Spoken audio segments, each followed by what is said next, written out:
اعوذ باللہ من الشیطان الرجیم، بسم اللہ الرحمن الرحیم۔ یہ سورۃ الفجر ہے، اس میں خاص طور سے عید الاضحیٰ کے بارے میں ذکر ہے، خاص طور سے 10 دنوں کے بارے میں۔ تو پہلی آیت ہے والفجر، قسم ہے فجر کی، والفجر قسم ہے فجر کی۔ اس کے بارے میں، اس آیت کے بارے میں یہ عام رائے ہے کہ اس سے ذی الحجہ کی فجر مراد ہے، یعنی 10 تاریخ کی جو فجر ہے وہ اس کے بارے میں اللہ تعالیٰ نے، جس کے بعد قربانی ہوتی ہے، اور یہ دن مناسک حج کے حوالے سے بنیادی اور خصوصی اہمیت کا حامل ہے۔ اور اس کا قرآن میں بھی ایک جگہ ذکر ہے، اِنَّا أَعْطَيْنَاكَ الْكَوْثَرَ فَصَلِّ لِرَبِّكَ وَانْحَرْ۔ نہر معنی بھی ہوتا ہے قربانی، یعنی اپنے رب کا فضل، یعنی اس کا شکر ادا کرو، یعنی نماز پڑھو اور قربانی کرو، نہر کرو۔ یعنی قربانی جو کرنا ہے نماز پڑھ کے ہی کرنا ہے، مگر اس وقت کچھ فتنہ ہے، کچھ الگ الگ لوگ اپنے ذہن میں پتہ نہیں کیسے پال لیے ہیں، وہ قربانی سے پہلے بھی، نماز سے پہلے بھی کچھ لوگ قربانی کر لیتے ہیں، اس کے بعد نماز پڑھتے ہیں، تو یہ قرآن کے حوالے سے درست نہیں ہے۔ وَلَيَالٍ عَشْرٍ، اور قسم ہے 10 راتوں کی، اور قسم ہے 10 راتوں کی۔ پہلی قسم مناسبت سے اکثر مفسرین نے ان راتوں سے 10 ذی الحجہ کی فجر سے پہلے کی 10 راتیں مراد لی ہے۔ ظاہر ہے 10 ذی الحجہ کی فجر سے پہلے 10 ذی الحجہ کی رات گزر چکی ہے، اس لیے وہ رات بھی ان میں شامل ہے۔ تو اللہ تعالیٰ اس کی قسم کھا رہے ہیں، کسی بات کی اللہ تعالیٰ نے اگر قسم کھا لی تو یعنی وہ بہت اہمیت ہے، اس کی بہت امپارٹنٹ ہے۔ اور قسم ہے 10 راتوں کی۔ والشفع والوتر، اور قسم ہے جفت کی اور طاق کی، یعنی جفت کہتے ہیں ایون نمبر کو، اور طاق کہتے ہیں 8 نمبر کو، یعنی سم اور وسم۔ اور قسم ہے جفت کی اور طاق کی، اس سے عموماً رمضان کے آخری عشرہ کی جفت اور طاق راتیں مراد لی جاتی ہیں، اور طاق راتوں میں لیلۃ القدر ہے۔ البتہ دنیا کے تمام علاقوں میں چاند چونکہ ایک ساتھ نظر نہیں آتا، اس لیے مختلف علاقوں کے طاق اور جفت راتوں میں فرق ہوگا۔ مثلا ہو سکتا ہے ہمارے ہاں جو رات طاق ہو، سعودی عرب میں وہ جفت ہو، تو چاند کے مطابق ہوتا ہے۔ اب اگلی آیت میں اللہ تعالیٰ نے فرمایا کہ وَاللَّيْلِ إِذَا يَسْرِ، اور قسم ہے رات کی جب وہ گزرنے لگے۔ هل فی ذالک قسم الذی حجر، اور کیا اس میں کوئی قسم ہے، یعنی دلیل ہے ان لوگوں کی جو عقل مند ہیں، یعنی ان تمام چیزوں کو جو اگلی آیت کے مضمون پر گواہ ٹھہرایا گیا ہے۔ اللہ تعالیٰ کہہ رہا ہے کیا اس میں کوئی قسم ہے، دلیل ہے ان کی جو عقل مند ہیں۔ الم تر کیف فعل ربک بعباد، کیا تم نے دیکھا نہیں، کیا کیا تھا آپ کے رب نے آج کے ساتھ۔ ایک قوم تھی عاد ثمود، وہ بہت اللہ کی نافرمان قوم تھی، اور اللہ نے ان پہ عذاب نازل کیا تھا، اور بہت تیز آندھی چلتی تھی، عذاب کی 7 دنوں تک لگاتار آندھی چلتی تھی، اور اس میں ان کے دھڑ الگ ہو جاتے، سر اور دھڑ الگ ہو جاتے تھے، اور سب کو ہلاک و برباد ہو گئے۔ تو وہیں پہ اللہ تعالیٰ نے کہا، یہاں پہ ذکر کیا ہے، کیا تم نے دیکھا نہیں کیا کیا تھا آپ کے رب نے آج کے ساتھ۔ ارم ذات العماد، وہ ارم جو ستونوں والے تھے، یعنی ارم کے بارے میں عام مورخین یعنی ہسٹورین کا خیال ہے کہ یہ قوم عاد کے شاہی خاندان کا لقب تھا، یعنی جس طرح سے مصر میں فرعون، عراق میں نماردہ اور یمن میں تبایہ خاندانوں کی حکومتیں تھیں، اسی طرح سے قوم عاد کے علاقے میں ارم خاندان برسر اقتدار تھا۔ یہاں ان کے حوالے سے ستونوں کا ذکر اس لیے کیا گیا کہ وہ لوگ اپنی تعمیرات میں ستونوں کی خصوصیت اہمیت دیتے، یعنی پلر کی، اور دنیا میں ستونوں پر بڑی بڑی عمارتیں کھڑی کرنے کا طریقہ سب سے پہلے انہی نے شروع کیا تھا۔ جیسے اس قوم کے ایک شہر کا جو زیر زمین آثار دریافت ہوا ہے، ان میں سے پتہ چلا ہے کہ ان کے شہر کی فصیل پر 300 ستون یا مینار بنائے گئے تھے۔ کہا جاتا ہے کہ یہ شہر شداد نے خصوصی اہتمام کے ساتھ بسایا تھا، جس قوم کا بہت بڑا بادشاہ تھا۔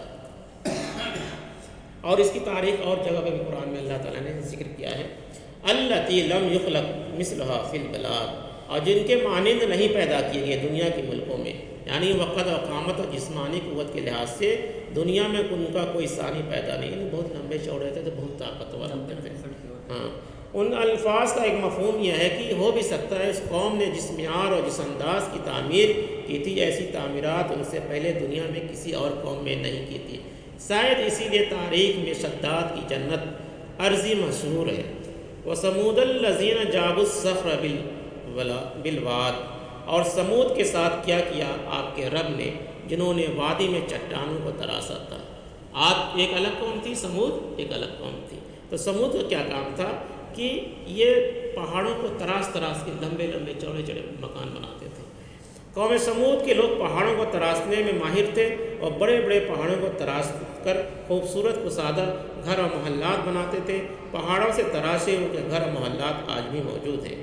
اور فرعون ذی الاوتاد، اور فرعون کے ساتھ کیا کیا جو میخوں والا تھا، یعنی لوہے کی میخوں کو بھی کہتے ہیں اور لکڑی کے کھوٹوں کو بھی، جن کے ساتھ خیموں کی رسیاں باندھی جاتی ہیں۔ چنانچہ ایک رائے یہ ہے کہ ان کے لشکروں کو خیموں کو کھوٹوں کا ذکر ہے، اس لیے کہ ان کے لشکر بہت بڑے تھے اور بڑی شان و شوکت کا مالک تھا۔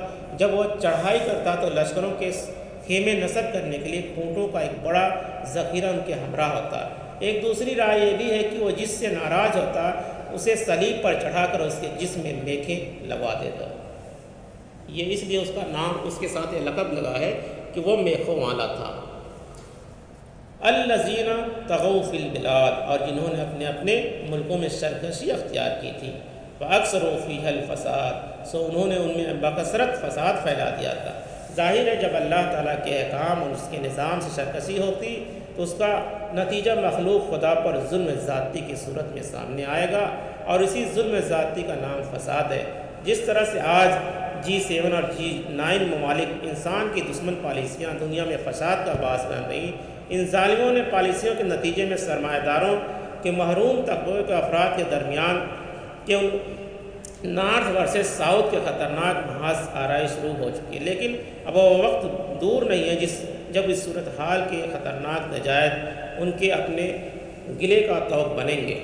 بہرحال زمین میں فساد ہمیشہ اللہ تعالیٰ کے احکام سے انسانوں کو سرکشی کی وجہ سے ہی پیدا ہوتا ہے، جیسا کہ سورۃ الروم میں فرمایا گیا ہے، ظہر الفساد فی البر والبحر بما کسبت ایدی الناس، کہ بحر و بر یعنی زمین میں، خشکی میں اور پانی میں فساد رونما ہو چکا ہے لوگوں کے اعمال کے سبب۔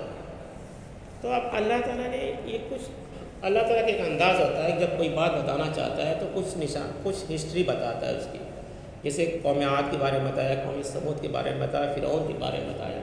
یہ سب اللہ کے نافرمان تھے اور سرکشی کرتے تھے زمین پر اور انسانوں کے ساتھ ظلم کرتے تھے، تو اللہ نے ان کو ہلاک اور برباد کر دیا اور دنیا سے ان کا نام و نشان مٹا دیا۔ آج بھی فرعون کو تو رکھا ہے ایک نشانی کے طور پر کہ لوگ اس سے نصیحت حاصل کریں۔ کسی میوزیم میں ہے، ٹہل رہا ہے، اس کی ہڈیاں موجود ہیں۔ فَسَبِّحْ عَلَيْهِمْ رَبَّكَ صَوْتَ عَذَابٍ، تو دے مارا ان کے اوپر آپ کے رب نے عذاب کا کوڑا۔ چنانچہ یہ سب قومیں اپنے سرکشی کی وجہ سے اللہ کے عذاب کا شکار بنی اور دنیا سے ان کا نام و نشان مٹ گیا۔ تو ہم کو یہ کرنا چاہیے کہ جب اللہ نے اتنی باتیں بتا دی اور آپ تحقیق کر سکتے ہیں، آج بھی ان کی کچھ نشانیاں موجود ہیں، ان کے محلات موجود ہیں، ان کے مکانات موجود ہیں، اور فرعون تو اپنے جسم کے ہڈیوں کے ساتھ موجود ہے۔ لوگوں کو نصیحت حاصل کرنا چاہیے کہ اپنا رب کا شکر ادا کرنا چاہیے اور اس کی نافرمانی نہیں کرنی چاہیے۔ اِنَّكَ رَبَّكَ لِبَالْمِرْصَادِ، بے شک آپ کا رب سرکشوں اور مفسدوں کی طاق میں ہے۔ یعنی کوئی فرد ہو یا کوئی قوم جو کوئی بھی اللہ تعالیٰ سے سرکشی کرے گا، اللہ تعالیٰ اسے جرم کی سزا ضرور دے گا، چاہے کوئی بھی دنیا کا انسان ہو، چاہے کسی بھی خاندان سے ہو، چاہے کسی بھی قوم سے، اور اللہ کی نافرمانی کرے گا اور سرکشی کرے گا تو اللہ تعالیٰ اس کے جرم کی ضرور سزا دے گا۔ تو اس آیت میں، آج یہ 14 آیتیں تھی، اس میں بہت سے حدیث ہیں کہ اللہ تعالیٰ نے اس میں خاص طور سے 1 سے 10 تاریخ جو آپ کا ذی الحجہ قربانی کا ہوتا ہے، اس میں بہت سی فضیلت بیان کی گئی ہے۔ جیسے راتوں میں سب سے افضل رات کون ہوتی ہے؟ شب قدر کی رات۔ اسی طرح دنوں میں سب سے افضل دن یہ 10 دن ہوتے ہیں۔ اس میں اللہ کی بڑائی بیان کرنا چاہیے، اللہ کی وحدانیت بیان کرنی چاہیے، تسبیح پڑھنا چاہیے زیادہ سے زیادہ، چلتے پھرتے اٹھتے بیٹھتے گھروں میں بتانا چاہیے اللہ اکبر لا الہ الا اللہ اکبر وللہ الحمد۔ جتنا موقع ملے اس میں اللہ کی بڑائی بیان کرنا ہے، تسبیح پڑھنا ہے، حمد و ثنا کرنا ہے اور گناہوں سے توبہ کرنا ہے۔ حدیث میں آتا ہے کہ اللہ تعالیٰ اس 10 دنوں میں لوگوں کو جتنا معاف فرماتا ہے بخشتا ہے، کسی اور دنوں میں نہیں۔ تو اس میں روزے رکھنے کا حکم ہے۔ اگر کسی کے پاس طاقت ہے تو 1 سے لے کر 9 تاریخ تک روزہ رکھ کے بہت اجر ہے، اور حدیثوں میں آتا ہے کہ اسے اگلے اور پچھلے تمام گناہ، 1 سال آگے 1 سال پیچھے تمام گناہ معاف کر دیے جاتے ہیں، صرف حقوق العباد کو چھوڑ کر۔ جو کسی کا دیا ہوا ہے قرضہ ورضہ اللہ تعالیٰ اسے معاف نہیں کرتا ہے، اور جب بندہ بندے سے اپنا حساب کتاب کرے گا تبھی وہ معاف ہوگا۔ تو اس طرح سے اس میں اور اللہ کی وحدانیت، اسی دن 9 عرفہ کا بھی روزہ رکھا جاتا ہے، یعنی جب مکے کی جو عید ہوتی ہے 9 دن، لیکن ہم لوگ اس غیر حاضی کیا ہوتے ہیں روزہ رکھتے ہیں۔ اب قربانی کے بارے میں سوچ لینا چاہیے کہ یہ قربانی اللہ تعالیٰ نے سب کے اوپر فرض نہیں کی ہے، جو صاحب حیثیت ہیں، جن کے پاس مال ہے ان کے اوپر فرض کی ہے، یعنی دکھاوے کے لیے یا قرضہ لے کر قربانی کرنا جائز نہیں ہے۔ اگر کسی کے اوپر قرض ہے تو پہلے قرض ادا کرے، اگر پیسہ بچتا ہے تو قربانی کرے، نہیں تو گوشت کھانے کے لیے قربانی نہیں کرنا ہے۔ ایک سب کے اوپر فرض نہیں ہے، اور ریاکاری سے بچنا چاہیے۔ اس میں خاص طور سے ہوتا ہے کہ بھائی ٹھیک ہے ہم بکرا خرید لیا چاہے بھینس خرید لیا چاہے جو میں حصہ لیے، اب اس کو ہر جگہ گائے نہیں بیٹھ کے بچنا چاہیے دھیرے سے۔ اور قربانی کا ایک مقصد اور ہے کہ انسان کے اندر قربانی کا جذبہ پیدا ہو، یعنی اللہ کے راستے میں جہاد کرنے کا جذبہ پیدا ہو، اور اللہ کے راستے میں اپنی محبوب ترین چیز یعنی آل اولاد سب کچھ اللہ کی راہ میں قربان کر دیں گے وقت پڑنے کا پر۔ تو اس لیے اللہ تعالیٰ نے ہر سال انتظام کیا کہ تمہارے اندر جذبہ پیدا ہو جائے قربانی کا، کہ اللہ کی راہ میں ہم کچھ بھی خرچ کر سکتے ہیں۔ تو اس طرح سے اس کی فضیلت ہے، اور دن میں اس کی فضیلت ہے، رات میں نہیں، دن کی اس کی فضیلت ہے، اور زیادہ سے زیادہ اس میں عبادت کرنی چاہیے، نفل نماز پڑھنا چاہیے، تلاوت کرنا چاہیے، جو بھی اللہ نے جتنی جس کی طاقت دی ہے، فرض نہیں کیا ہے، یہ سب نفل کام ہے۔ اور 9 عرفہ کا بھی 9 روزہ رکھا جاتا ہے، اور جس کے پاس طاقت ہے تو حج کرنے گیا ہی ہے۔ تو اس طرح سے کل ملا جلا کے یہ کہنے کا مطلب ہے کہ اس 10 دن کا ہم لوگ خاص طور سے اہتمام کریں اور اس کا صحیح استعمال کریں۔ اللہ تعالیٰ سے دعا ہے کہ ہم سب کو اس آیت پر عمل کرنے اور ظلم کے خلاف لڑنے کی طاقت عطا فرما دے، اور اپنے اندر جذب قربانی کی طاقت عطا فرمائے۔ آمین۔ سبحان اللہ بحمدہ، سبحانک اللہ بحمدک، نشہد ان لا الہ الا اللہ، نستغفرک ونتوب الیک۔ سبحان ربک رب العزۃ عما یصفون، سلام علی المرسلین والحمد للہ رب العالمین۔